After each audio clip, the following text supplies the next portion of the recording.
there will be implementation issue of UCC keeping in mind of religious and cultural diversity? भाई ये तो देखिए संविधान में लिखा है, संविधान का जो सेक्शन 44 है उसी में लिखा है, और सुप्रीम कोर्ट के आधे दर्जन से ज़्यादा जजमेंट हैं। शाहबानो के मामले में, सरला मुदगल के मामले में आधे दर्जन से ज़्यादा जजमेंट हैं।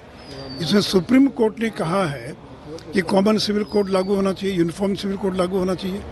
तो कल्चरल डाइवर्सिटी है तो उसके बावजूद भी तो क्रिमिनल लॉ एक है ना।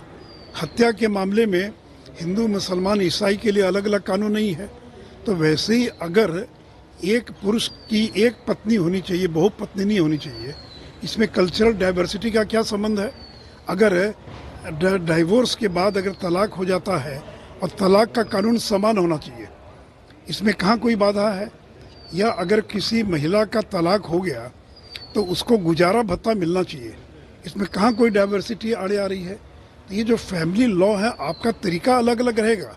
कोई पंडित करेगा, कोई आर्य समाजी तरीके से होगा, कोई काजी जो है वो निकाह कराएगा, कोई चर्च में कराएगा, उस पर कोई आपत्ति थोड़ी है। लेकिन विषय ये है कि क्या एक पुरुष की एक पत्नी होगी या एक से ज़्यादा पत्नी होगी? तलाक का एक कॉमन कोई तरीका होगा तलाक देने का, कोई 3 तलाक बोलकर और ख़त्म नहीं कर सकता है।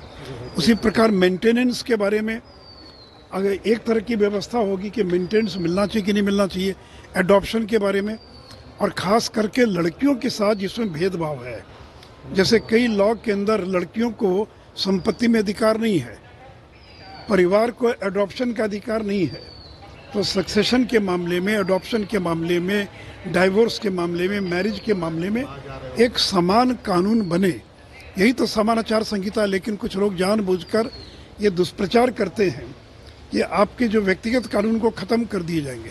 भाई आज दुनिया के अधिकांश देशों में एक पुरुष 4 विवाह नहीं कर सकता है, तो अगर किसी धर्म का कानून कहता है कि 4 विवाह कर सकता है, तो क्या आज के ज़माने में उचित होगा? तो इसलिए डाइवर्सिटी का ध्यान में रखते हुए ही तो सुप्रीम कोर्ट ने आधे दर्जन मामलों में ये कहा कि कॉमन सिविल कोड बनना चाहिए, यूनिफॉर्म सिविल कोड बनना चाहिए।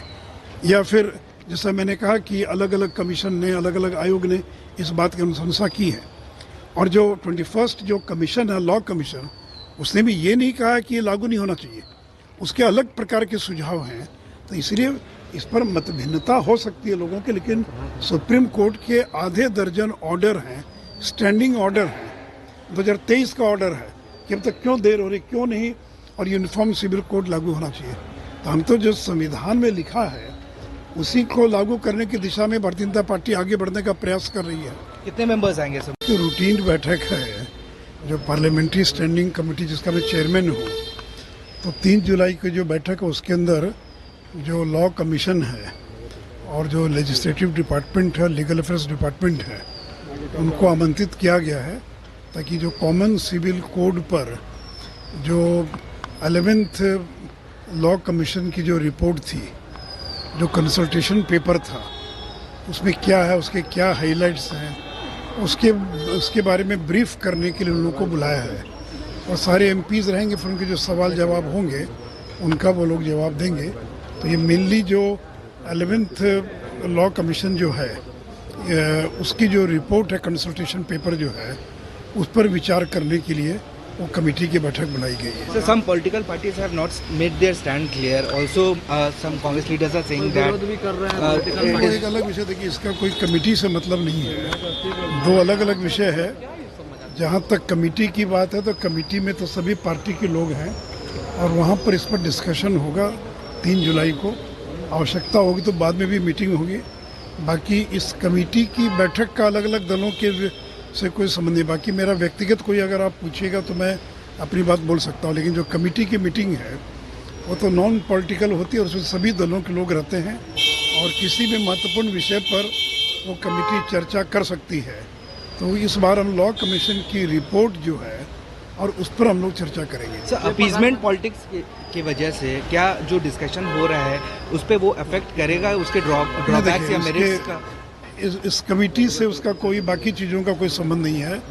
ये कमेटी पूरी तरह से न्यूट्रल होती है, सभी पार्टी के लोग रहते हैं और वो लोग फिर अपनी अपनी बात बोलेंगे, जिसका जो मत होगा। कौन क्या बोलेगा ये तो उस कमेटी की बैठक में मालूम पड़ेगा।